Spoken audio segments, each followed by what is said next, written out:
দর্শক, গতকালকে শেখ হাসিনার বিচারের সাক্ষ্য গ্রহণের পর্ব শুরু হয়েছে এবং সেটা লাইভ টেলিকাস্ট করা হয়েছে।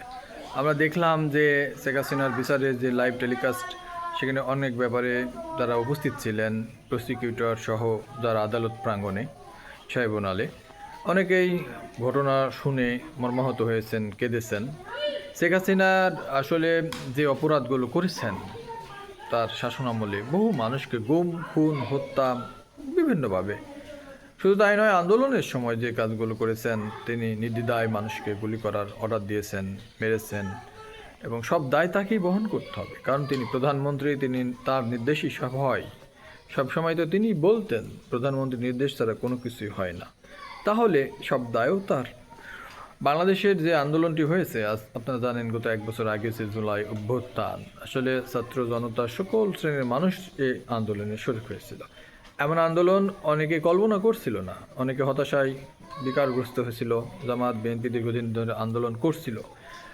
এর মধ্যেই ছাত্র আন্দোলন, যে কোটা আন্দোলন শুরু হলো, তার মধ্য দিয়ে শেখ হাসিনা যে পতন হলো, সকল দল মত নির্বিশেষে মানুষ আন্দোলনে শরিক হয়েছিল। শেখ হাসিনা সেই আন্দোলন দমন করার জন্য মারণাস্ত্র, অস্ত্র ব্যবহার করেছে, যে যেখানে পুলিশকে ব্যবহার করা হয়েছে, সব মিলিয়ে অনেক হত্যাযজ্ঞ তৈরি হয়েছিল। জুলাই অভ্যুত্থান সকল শ্রেণীর মানুষের কিন্তু অংশগ্রহণই হয়েছিল।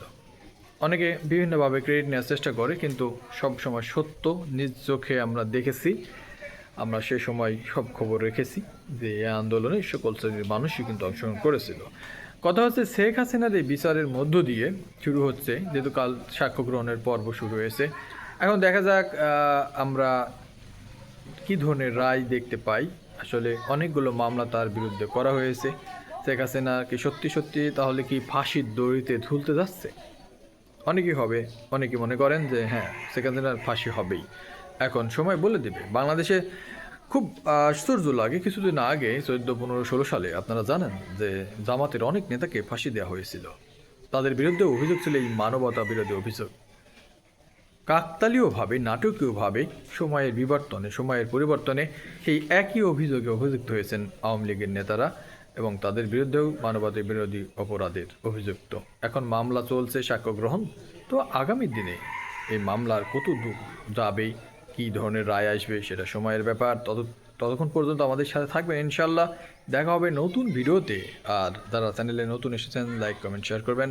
চ্যানেলে সাবস্ক্রাইব করতে ভুলবেন না। ভালো থাকবেন, সুস্থ থাকবেন, নিরাপদে থাকবেন, এই প্রত্যাশায়।